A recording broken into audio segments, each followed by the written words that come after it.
नमस्ते अंकल। नमस्ते। आप कौन? मैं इशिका की फ्रेंड हूँ, जिंदगी कॉलेज की फ्रेंड। इशिका घर पर है? नहीं, इसका तो मार्केट गई हुई है। ओफो, ये लड़की भी ना कितनी पागल है, मुझे घर पर बुलाकर खुद मार्केट चली गई। कोई बात नहीं अंकल, मैं बाद में आ जाऊँगी। अरे ऐसा कैसे जाओगी? है उसका बाप है ना यहाँ। आओ अंदर आकर वेट कर लो, वो आएगी तो फिर चली जाना मिलके। ठीक है अंकल, आप कहते हैं तो मैं वेट कर लेती हूँ। हाँ आ जाओ।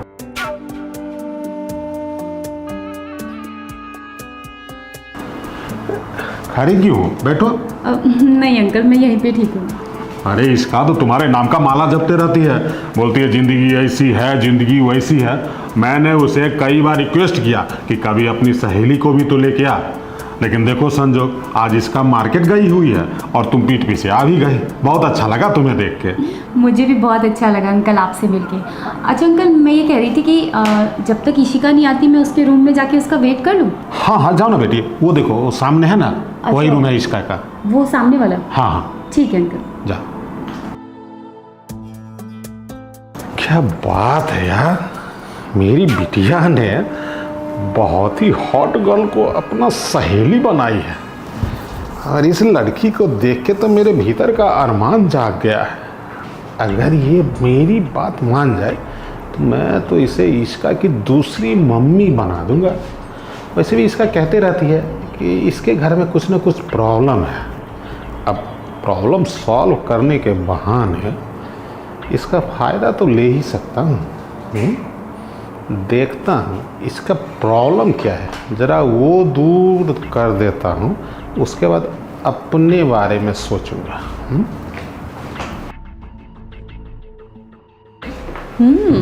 इशिका का रूम तो बहुत अच्छा है। ओ नोटबुक, देखती हूँ मैडम जी ने क्या करा है, पढ़ती भी है या नहीं पढ़ती है लड़की।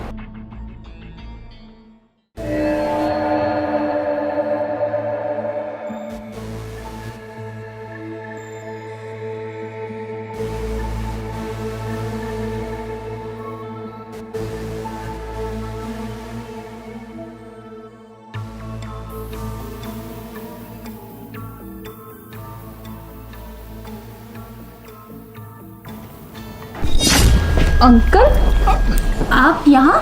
हाँ, दरअसल मेरी बिटिया मार्केट गई हुई है और तुम भी यहाँ अकेली हो, तो मैं सोचा कि क्यों न जाके जिंदगी का साथ दिया जाए, बस इसलिए आ गया यहाँ पे।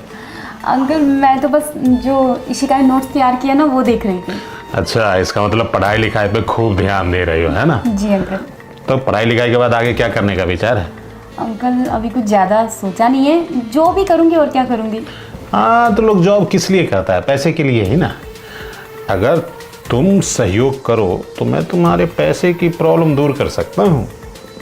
मतलब मैं कुछ समझी नहीं अंकल, आप कहना क्या चाहते हैं? अरे मैं समझाता हूँ ना। देखो तुम बच्ची थोड़ी हो, है, ग्रेजुएशन में पढ़ रही हो ना।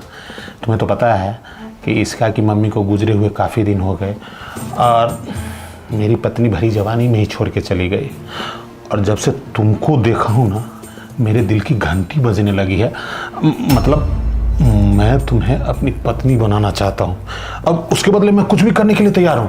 अंकल अभी क्या बोल रहे हैं? आपका दिमाग तो ठीक है ना? मैं आपकी बेटी की सहेली हूँ, आपकी बेटी जैसी हूँ मैं।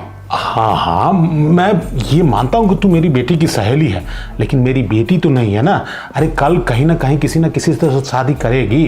और तेरे घर के बारे में भी जानता हूँ, तू अमीर घर की लड़की तो है नहीं और मैं इतना पैसा वाला। देख, मेरे साथ जिंदगी बिताने का फैसला कर ले, तेरी बची हुई जिंदगी ऐश मौज से कटेगी। ढेरों पैसा दूंगा तुझे। अंकल बकवास बंद कीजिए अपनी, बहुत देर से मैं आपकी बकवास सुन रही हूँ, आप कुछ भी बोले जा रहे हैं। शर्म लिहाज बिल्कुल नहीं है क्या आपके अंदर?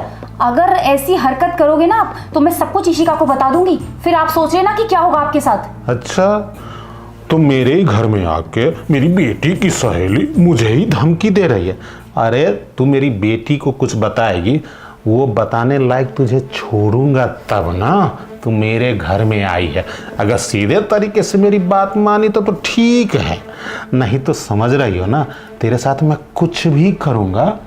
आप मुझे धमकी दे रहे हो, मुझे डरा रहे हो आप? अरे नहीं नहीं, डरा नहीं रहा हूँ, सिर्फ ये बोल रहा हूँ कि तू मेरी बात मान ले, मेरी पत्नी बन जा, इसका की मम्मी बन जा, तेरी जिंदगी संवार दूंगा, लाइफ सेट कर दूंगा, समझी? अंकल छोड़ो मेरे हाथ में, जा रही हूं यहाँ से। अरे कैसे जाने दूंगा तुझे? क्या कर रही है? पापा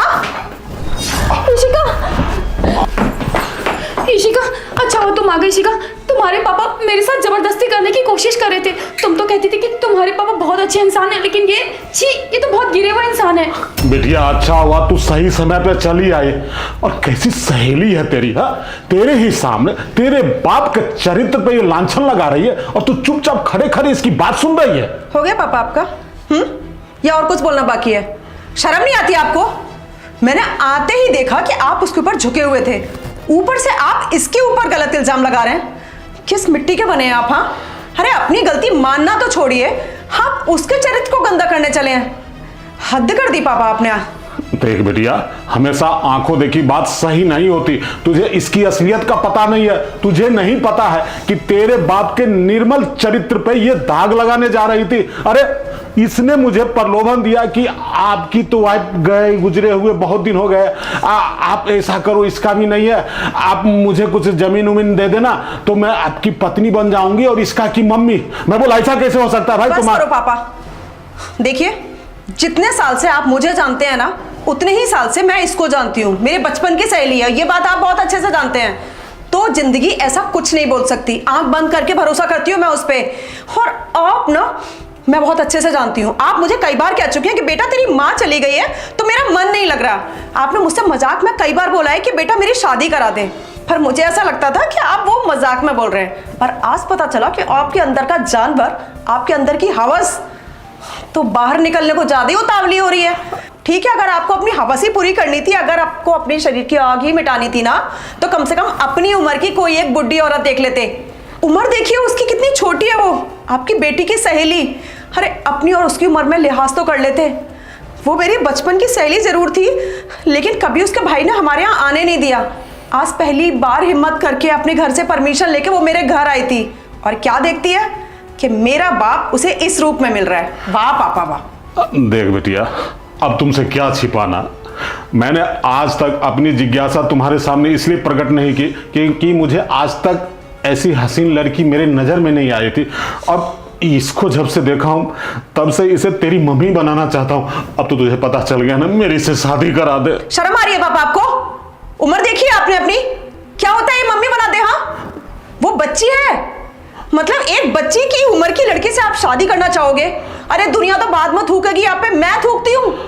अरे इस इंसान को अगर बाप कहते हैं ना, तो मैं तो बेऔलादी सही थी। माँ तो पहले मर गई, अगर आप भी उसी दिन मर जाते ना तो मैं कम से कम अनाथ कहलाना ज्यादा पसंद करती। वाह बेटी वाह, बहुत बढ़िया। अभी तो हमको ज्ञान दे रही थी कि हमको बता देते तो आपके लिए मैं दूसरी लड़की या बुढ़ी औरत कोई खोज के दे देता। अब जब तुम्हें बता रहा हूँ कि ये मुझे बहुत पसंद है, मेरा इससे लगन करवा दे, तो तुम मुझे दुत्कार रही है। बेटी हो के बाप के दिल का हाल नहीं समझती है? पापा आपके दिल का हाल मैं बहुत अच्छे से समझती हूँ, इसीलिए आपकी उम्र की लेडीज लेके आती जिससे मैं मम्मी बोल सकती थी। पर यहाँ क्या कर रहे हो आप? फिर हम भेजे में पत्थर पड़ गए हैं, पागल हो चुके हो आप। देखो बहुत हो गया आपका पागलपन, और आप इतने बेशरम बन जाएंगे कि आप अपनी बेटी के सामने इतना बोलेंगे कि मेरी सहेली को आप बीवी बनाना चाहते हैं। थू है आपकी सोच पे पापा, और फाड़ में जाइए। आप एक बात बताइए, आज जो आप इसके साथ कर रहे हो, कल को आपकी बेटी के साथ सेम कोई और करे, मेरे साथ कोई जबरदस्ती करे, इसी मतलब अधेड़ उम्र का आदमी, और वो बाद में आपके सामने प्रपोजल रखते कि मुझे आपकी बेटी से शादी करनी है। देख अगर ज्यादा बकवास करेगी ना तो मार थप्पड़ से मुंह फोड़ दूंगा, समझी? अच्छा, अब आप मेरे थप्पड़ मारेंगे? वो हक आप खो चुके हैं पापा। जब तक आपका ये रूप मेरे सामने नहीं आया था ना, आप मुझे डांट भी सकते थे, आप मुझे मार भी सकते थे, सब कुछ कर सकते थे, लेकिन अब आपका मुझ पर कोई हक नहीं है। बस बहुत हो गया। सुन बेटी सुन, मैं मानता हूं कि तेरी सहेली पे डोरे डाल के मैंने गलत किया। अरे गलती हो गई, इंसान है, भूल चूक हो जाती है, माफ कर दे। इस बात पे यही मिट्टी डाल। क्यों क्यों मिट्टी डाल दे? आपने तो बोल दिया मिट्टी डाल दे। उस लड़की के दिल पे क्या बीती होगी ये सोच सकते हैं आप कभी? हाँ, वो कभी मेरे सामने नजर उठा के आ सकती है या मैं जा सकती हूँ उसके पास? आपने किसी लायक छोड़ा मुझे? पापा रहने दीजिए। और आपने गलती नहीं की, आपने बहुत बड़ा गुनाह कर दिया। गुनाह की माफी नहीं होती। और क्या बोलते हैं आप, गलतियां इंसान से होती हैं। आप तो इंसान बनने लायक भी नहीं है, आपके अंदर का जानवर जो निकल आया है ना। अच्छा बेटी तू भी सुना ले। अरे तेरी माँ के जाने का दुख तो मुझे बर्दाश्त नहीं हो रहा है, और मेरी कमी जानने के बावजूद भी अपने बाप को ऐसे अपमानित कर रही है। खूब अच्छा कर रही है, बहुत अच्छा कर रही है बेटी। तू बेटी होने का फर्ज निभा रही है, समझी? मैं तो बेटी होने का फर्ज निभा रही हूँ पापा, लेकिन आपने क्या किया? आपने कौन सा फर्ज निभा दिया? अरे बाप बन के कम से कम बेटी की सहेली को बेटी मान सकते थे ना। क्या कर रहे हो आप? इशिका, मैं अपने घर जा रही हूँ, ये आप दोनों का आपसी मैटर है, आप सॉल्व कर लेना। और हाँ, आज के बाद ना मैं कभी तुम्हारे घर नहीं आऊँगी। और अंकल, आपको शर्म आनी चाहिए, अपनी बेटी की उम्र की लड़की के साथ आप ये सब करने की सोच रहे हो। ये तो शुक्र मनाओ कि इशिका मेरी बचपन की दोस्त है, वरना आपके खिलाफ मैं पुलिस में कंप्लेन करती और आप जीवन भर जेल की चक्की पीसते। मैं जा रही हूँ। रुक जा, तू नहीं जाएगी यहाँ से अकेली। तू जाएगी तो तेरे साथ मैं भी जाऊंगी। और पापा सुन लीजिए, इसने सोचा था कि आपके खिलाफ पुलिस कंप्लेंट कर दे। अरे मैं तो बोलती हूँ कि पुलिस कंप्लेंट करनी ही चाहिए, क्योंकि आप जैसा इंसान ना समाज में सच में धब्बा है। आप जैसा इंसान जहाँ जहाँ रहेंगे वहाँ लड़कियां खुद के घर में सेफ नहीं है। पापा अब मुझे डर लगने लगा है आपसे। सुन बेटी, इस 2 कौड़ी की सहेली के कारण तू अपने बाप को छोड़ के जा रही है। तुझे पता है ना, तेरे अलावा कौन है इस दुनिया में? मैं जी के क्या करूंगा? हाँ, तो मेरा भी कोई नहीं था आपके अलावा, लेकिन मुझे नहीं पता था कि मेरा बाप ये रंग रूप भी दिखाएगा। और दूसरी चीज ये कि वो मेरी सहेली है, 2 कौड़ी की नहीं है, ठीक है? दोस्ती में कोई कौड़ियां नहीं होती है, दोस्ती सिर्फ दोस्ती होती है, उसमें ना ऊंच होती है ना नीच होती है। पर ये बात आपको कभी समझ नहीं आएगी। इसलिए पापा बहुत हो गया, आप अपना ज्ञान अपने पास रखिए और मैं अपनी छोटी सहेली के साथ बहुत खुश हूँ। हाँ, भाड़ में जाओ पापा। नहीं बेटी, देख, तू ऐसा नहीं कर सकती अपने बाप के साथ। अरे बेटी सुन तो। ये भगवान, मेरी मति मारी गई थी कि मैंने इसकी सहेली को अपनी पत्नी बनाने की कोशिश की। एक तो बात भी नहीं बनी और ऊपर से बेटी से रिश्ता भी बिगड़ गया। अब क्या करूं? अगर बाहर बेटी जाके किसी को बोलेगी कि उसका बाप उसी के सहेली के साथ रंगरेलियां मनाना चाहता था, तो समाज में तो मैं कहीं मुंह दिखाने के लायक नहीं रहूंगा। इससे पहले कि बेटी जाके बाहर अपना मुंह खोले, उसका मुंह बंद करना होगा, उसे बोलने नहीं दूंगा।